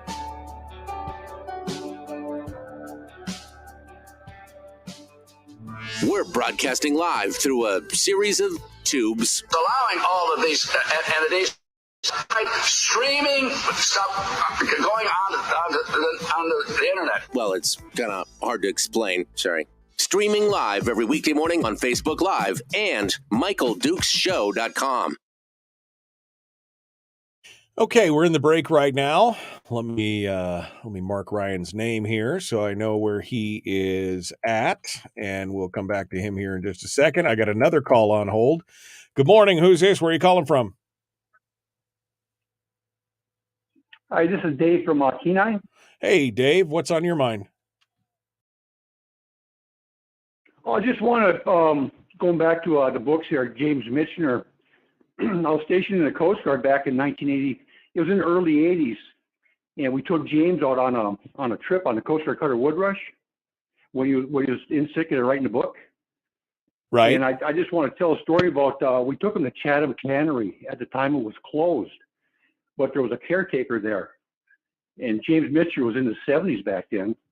And we got to Chatham Cannery there, and we weren't quite sure how to get up to the dock there. And we got in a low tide.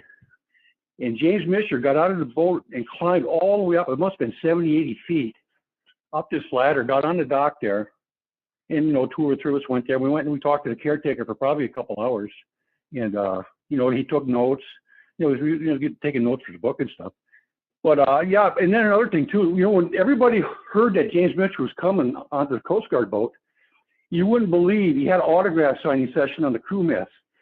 And all these crew members showed up, and they had all these brand new James Michener books that you could tell were never read. And he knew it, but, he still sat there. He just signed them all, and, right. And he just, answered any questions.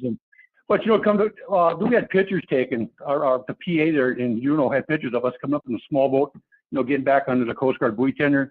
And come to find out he lost all the pictures. So that was kind of a bummer because I just never got to, have a picture of that. Right. But, yeah, it was pretty kind of cool experience, so, getting to meet him and stuff like that. So, okay, that's all I really got. Well, I appreciate tell that story. Thanks, Dave. I appreciate that. No, I mean, it's good to see and hear, the fact that the research and Michener, yeah, he was quite a guy. Like I said, verbose, but quite a guy.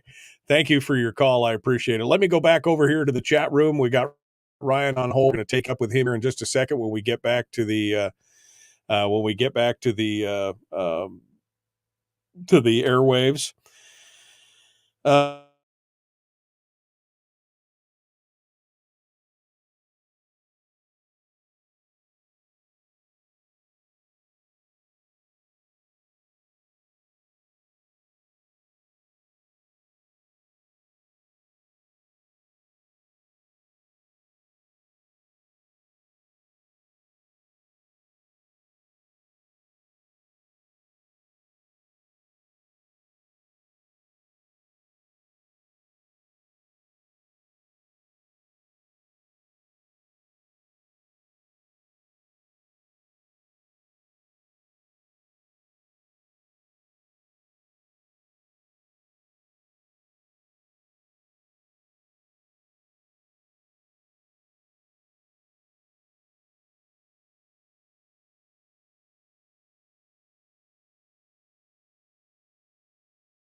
All right.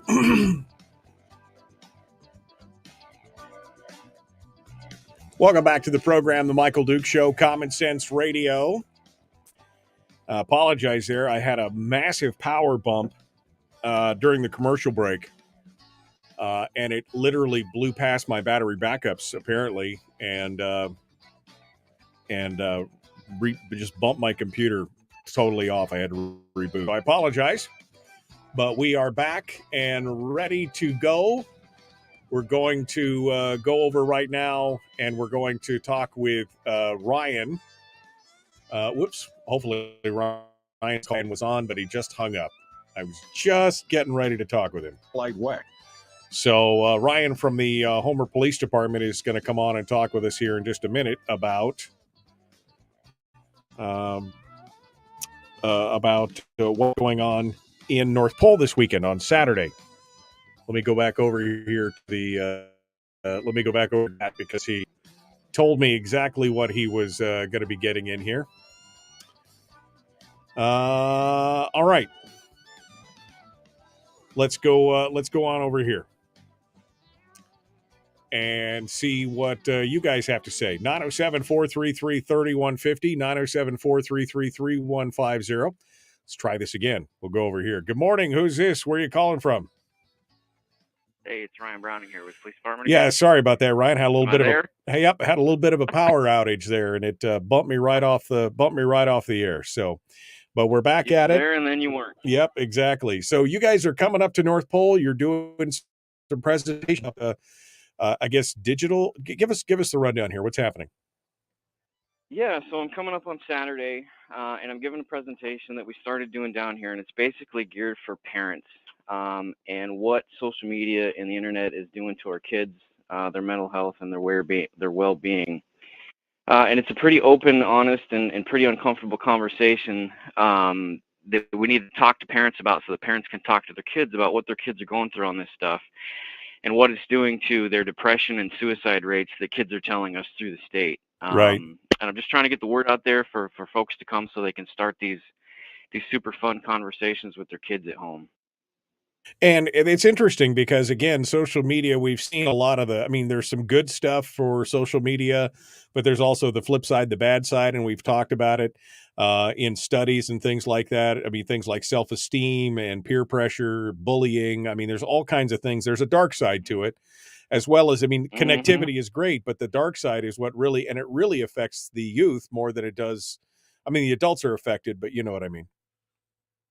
Yeah, not near as to the level as our kids are, and particularly our high school age girls right now, and the rates of depression and suicide ideations that they're telling us they're going through. And it's stuff we just need to talk about. It's super hard, it's super uncomfortable, but I'm trying to get awareness and spread the message out there for folks, and just trying to get people to come so they can talk to their kids and hopefully save a life or two. What, Ryan, when you guys are doing it in North Pole, can you get how, where, when, why, where's it happening?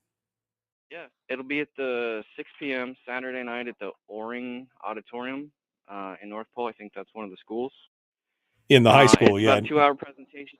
Yeah, in the high school. Yep. Yeah, it's about a 2-hour presentation. There's no sign up needed. Just grab a couple friends and some kids. It's geared more for 13 and up. A lot of the feedback I've had is parents that would have wanted to have their teens with them to kind of help open up that two-way communication as we talk about this stuff. And so it's not for the little kids. But yeah, 6 o'clock Saturday, Oring Auditorium. Bring a couple friends and prepare to have your mind blown. Prepared, not necessarily in a good way, or what? I mean, we're getting the warning here, right? I mean, this is what we need. This is our mind blown. Yeah. I'm not going to mince any words, and whatever bandage we had over these topics, it's getting ripped off. But it's conversations that we have to have, and we have to have them with our kids, as difficult as it is, and they need to hear it. 100%. Right, exactly. Well, I agree, Ryan. And again, like I said, I've tried to monitor my kids' usage of the internet for years. And for those very reasons, because I was concerned about the negative impact of some of those things. We don't need they get enough peer pressure at school. They don't need to carry a pocket full of peer pressure around with them on their phones, right? Yeah, and they do, and kids are going to do what they're going to do. yeah, I hope some folks come and learn a few things, and I appreciate you just helping get the word out. All right. Well, thank you, Ryan. I appreciate it. Ryan Browning with the Homer Police Department sounding off. And are you going to do this down in Homer too, or in the Peninsula as well? So I've been bouncing all over the state. I was just in Kenai last night. I think we had like 130 people. Sohi, Nikiski, Anchor Point, Homer. I'm going to North Pole Saturday. The following weekend I'll be in Sitka. Then I'm giving this to Juneau on the 10th, and then Valdez at the end of the month. And so I'm kind of going all over the place. And if anybody's interested, you can go to our Facebook page and you can check out the schedule there of when and where we're going to be. All right. Well, thank you. Appreciate it, Ryan. Appreciate you calling in and joining us this morning. Have a good one. All right. Thank you so much. From the chat room, somebody just went into the Wayback Machine. 10 years ago today, March 29th, 2013, a proposal to clean the air in Hamilton Acres and Fairbanks failed in a tie vote before the Borough Assembly on Thursday. Under the Community Heating Incentive Program, residents in the neighborhood who burned wood or pellets were to be paid $30 a day on bad air days to use oil, gas, or electricity for heat. Quote, a program where you pay people not to burn is unsustainable, unquote, said Fairbanks North Star Borough Assemblyman Michael Dukes. Yes, I did say that, and I stand by it. Unsustainable. Sorry, that was just a little bit of a hit in the Wayback Machine there. Thank you, Tim, for bringing that up. Let's go back over here to the phones, take another call before we run out of time for today. Good morning. Who's this? Where are you calling from? Michael, it's Carlene in Kodiak. Good morning. Bradshaw is one of my favorite authors, but what I'm calling about is your last caller talked about the suicide crisis. There's a Kodiak Teen Crisis line. Caller text 942-9015, and there's also a suicide prevention hotline, and it's simple, 988. And there's classes also. I've signed up for a class to help. Yeah, the 988 number was brought online last year when they went to the full 10-digit dial for everybody. That was part of the reason was they wanted to bring the 988 number on. So, yeah, it's there. It's available. And folks should use those resources if they need them. So thank you, Carlene. I appreciate you calling in and joining us. It's not just for suicide prevention. It's for anything emotional that people need to talk about. It's a crisis hotline, basically, for anybody who's having a mental crisis of some kind. All right. Thank you, Carlene. I appreciate it. It's good to hear from you down there in lovely Emerald Isle of Kodiak. It's kind of a fun show today. I mean, I got some criticism from somebody who said, what is this, a 9th grade book review? Yes, it is a 9th grade book review, and I enjoyed it. I enjoyed every aspect of it. So it's all good stuff. All right. What I got just 2 minutes. What do we got here? Take the phones away, says Denise, and hand them a book. Well, we didn't. I mean, none of our kids got phones until they were in their mid to late teens. And we only gave them phones because some of them were driving around and we wanted to keep track of where they were.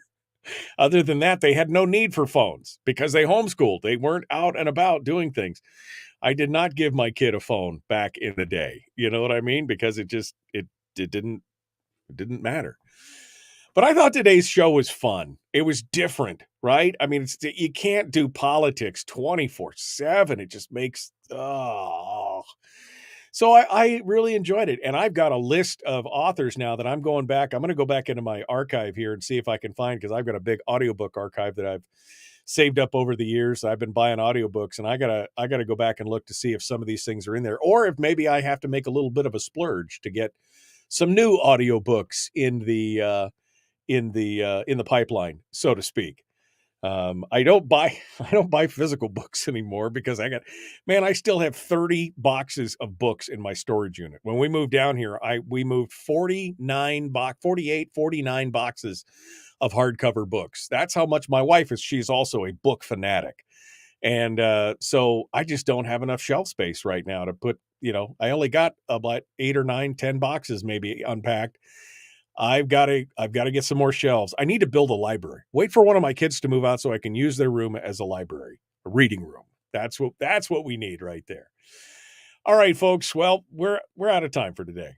I Thank you. Thank you for participating. Thank you for sharing with me your books and the things that you love like that. I think that's fantastic.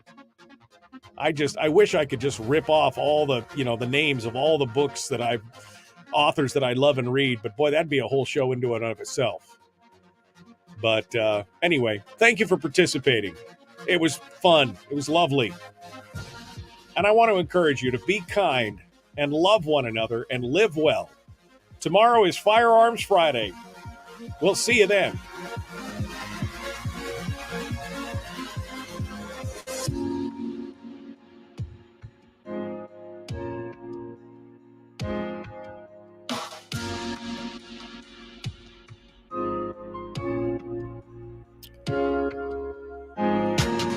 I just don't want to see a generation where the kids just don't read at all, right? They're just plugged into the technology and, they're given an iPad at school and they don't have to pick up a book. And there's something about that aspect of holding that book in your hand. And I do audiobooks now, but boy, when I was younger, I could read me some books, right?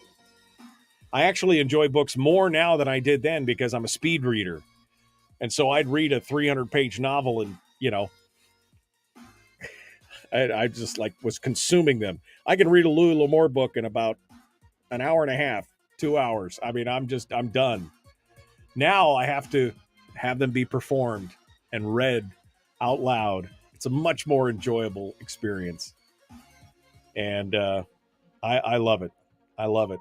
I hope that we can continue to instill that in our kids. I've tried to. Hopefully you are as well. With this crowd, I imagine you probably are. So thanks for coming in. Appreciate it. We're out of time for today. The Michael Duke Show continues tomorrow. Have a good one, folks. We'll see you then.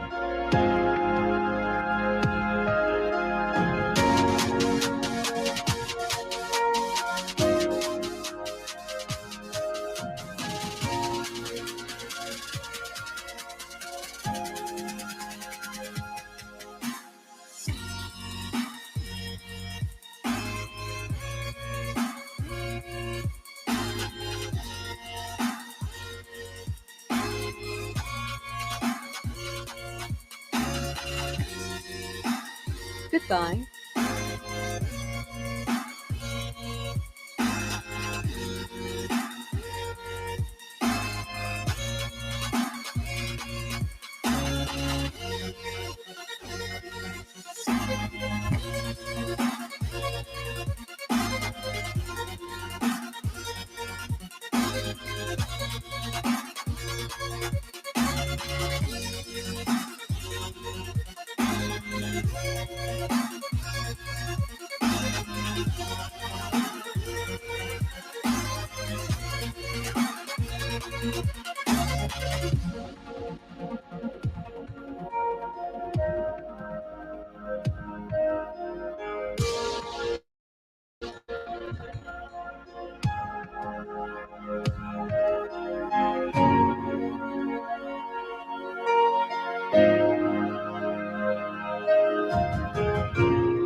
We've shed our terrestrial radio skin, and now we are slimy lizard internet people. It's the Michael Duke Show.